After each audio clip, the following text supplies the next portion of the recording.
Hello everybody, welcome to PurplsXD, and in today's video I'm going to show you my PurplAura texture pack.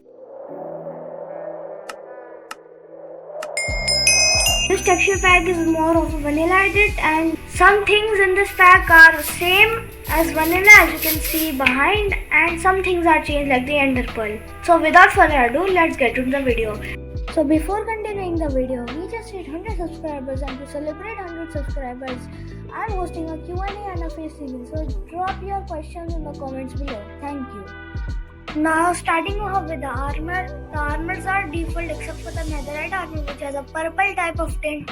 Because it is the theme of the texture pack, it is like a purple edit. And also guys, if we get 200 subscribers, I will revamp this texture pack and make it even better. This texture pack is like a default edit, which you guys all know.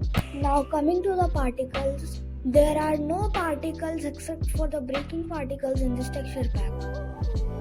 And there are also no eating particles in this texture pack, which you can see right there. Now coming to the totem pop animation. This is a totem pop animation.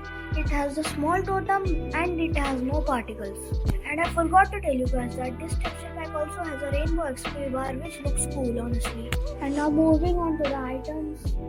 Most of the items here are default, but the totem, the shield and the golden apple are purple tinted. And I added this some sort of outer glow to the totem of my line because it looked cool and gave it some sort of aura. And the shield is also default, but it has a purple tint. And also the end crystal is the default, and the ores are default, but they're outlined. And the wool has a look inspired to the netherite block because I thought that netherite block looked clean.